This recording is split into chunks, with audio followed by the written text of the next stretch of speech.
سرکار دو عالم صلی اللہ علیہ وسلم نے فرمایا اس محفل میں میں کیسے جاؤں جہاں گانا بجانا ہو؟ ہم عمر اصرار کرتے ہیں جب ہم جا رہے ہیں تو آپ کیسے نہیں جائیں گے؟ رحمت عالم صلی اللہ علیہ وسلم نے فرمایا بس میرا ذوق برداشت نہیں کرتا، میں قطعاً نہیں جاؤں گا۔ ان کا اصرار بڑھتا ہے، رحمت عالم صلی اللہ علیہ وسلم کا انکار بڑھتا ہے۔ خود فرماتے ہیں اللہ نے مجھ پہ کرم کیا، نیند طاری کر دی۔ وہ اصرار کرتے ہیں، رحمت عالم صلی اللہ علیہ وسلم اونگ رہے ہیں، سمجھا کہ شاید جانے سے بچنے کے لیے نیند کر رہے ہیں۔ ہم عمر نوجوانوں نے فیصلہ کر لیا کہ ہم اٹھا کے لے جائیں گے، یہ اکیلے ہیں، ہم 10-12 ہیں، لیکن رحمت عالم صلی اللہ علیہ وسلم نے فرمایا اللہ نے مجھ پہ کرم کیا، میرا ویٹ اتنا بڑھا دیا، میرا وزن اتنا بڑھا دیا کہ سب زور لگا لگا کر تھک کے بیٹھ گئے، اٹھا کر لے جانا تو کجا مجھے ہلا بھی نہ سکے۔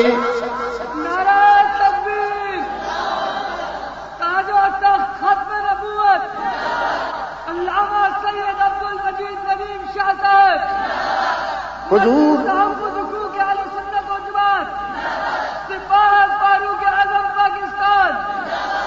کہیے آپ میرے ساتھ، حضور کا بچپن بھی پاک، حضور کا بچپن بھی پاک، میرے آقا کا لڑکپن بھی پاک، میرے آقا کی جوانی بھی پاک۔ مکہ والوں نے کوئی احسان نہیں کیا، یہ کہہ کر جرب نام کا مرارا مارائنا فی کا اللہ صدقا، کوئی احسان نہیں کیا، جو دیکھا تھا وہی مان لیا۔ رحمت عالم صلی اللہ علیہ وسلم نے فرمایا تو پھر مجھے صادق مانتے ہو، امین مانتے ہو، جو کہوں اب بھی مانو گے؟ کہنے لگے ضرور مانیں گے، ٹٹولنے کے لیے، پرکھنے کے لیے۔ رحمت عالم صلی اللہ علیہ وسلم نے فرمایا اگر میں کہوں اس پہاڑ کے پیچھے کوئی دشمن حملہ کرنے والا ہے تو مان لو گے؟ اب لیڈروں نے ایک دوسرے کی طرف دیکھا، ہم پہ حملہ کون کرے گا؟ ہم تو بہت مضبوط ہیں، قبائل سے ہمارا اتحاد ہے، ہماری داخلہ اور خارجہ پالیسیاں بڑی مستحکم ہیں، ہم پہ حملہ کون کرے گا؟ رحمت عالم صلی اللہ علیہ وسلم کی نگاہیں پوچھ رہی تھیں میں کہوں تو؟ مکہ والوں نے ایک ہی آواز سے کہا بظاہر تو بہت مشکل ہے آج ہم پہ کوئی حملہ آور ہو سکے، لیکن اگر آپ کہیں تو ماننا پڑے گا، اس لیے کہ یہ زبان ہی ایسی ہے کہ اس سے کبھی جھوٹ نکلا ہی نہیں۔ صلی اللہ علیہ وسلم۔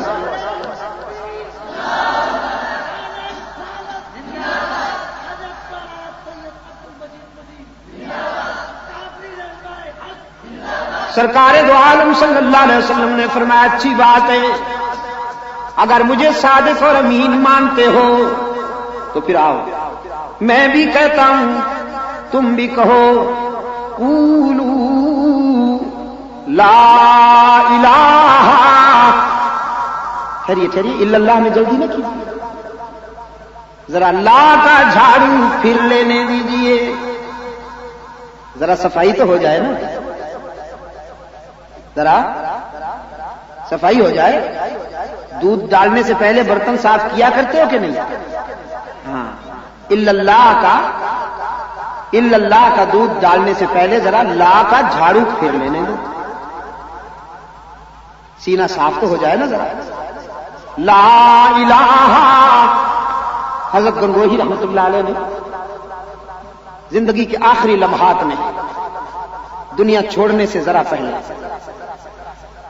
بڑے خاص تاثر سے فرمانے لگے، ہر تمنا دل سے رخصت ہو گئی، ہر تمنا دل سے رخصت ہو گئی، اب تو آجا اب تو خلوت ہو گئی، قولوا لا الہ، میں بھی کہتا ہوں تم بھی کہو کوئی نہیں معبود، کوئی نہیں مسجود۔ اب شروع ہو رہی ہے وہ شاہراہ جہاں پر راستے جدا ہوتے ہیں، ایک ہی کا راستہ، دوسرا بھی کا راستہ۔ ہوس کہتی ہے بھی کو اپناؤ، ہوس کہتی ہے بھی کو اپناؤ، اور عشق کہتا ہے ہی کا نعرہ لگاؤ۔ اب آج گودرا کالونی میں بیٹھا ہوں، دیکھوں گا یہاں ہی والے کتنے ہیں۔ اور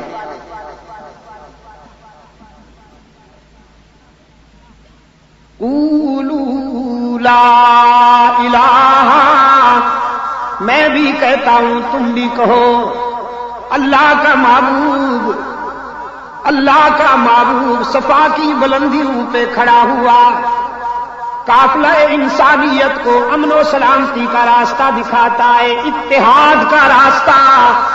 لا الہ، کوئی نہیں معبود، کوئی نہیں مسجود، کوئی نہیں ہر جگہ موجود، کوئی نہیں علام الغیوب، کوئی نہیں کارساز، کوئی نہیں دستگیر، کوئی نہیں حاجت روا، کوئی نہیں مشکل کشا، کوئی نہیں عزت دینے والا، کوئی نہیں رزق دینے والا، کوئی نہیں اولاد دینے والا، کوئی نہیں سب کے بیڑے پار کرنے والا، آدم سے لے کر رحمت عالم تک اور صحابہ سے لے کر اولیاء تک، قیامت تک انسانی قافلے کی مشکل کشائی کرنے والا الا اللہ۔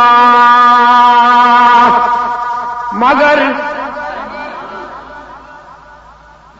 بھول جاتے ہو نا، مگر اللہ ہی میرے عزیز، اللہ۔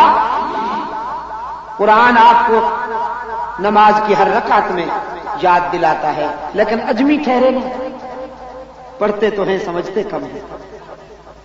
ایاک نعبد و ایاک نستعین، ہم تیری ہی عبادت کرتے ہیں، ہم تیری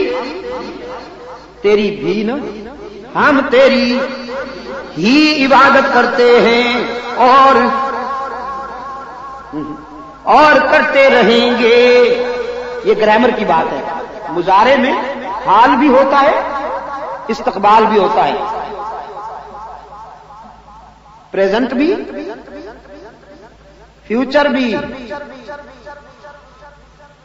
ایاک نعبد، ہم تیری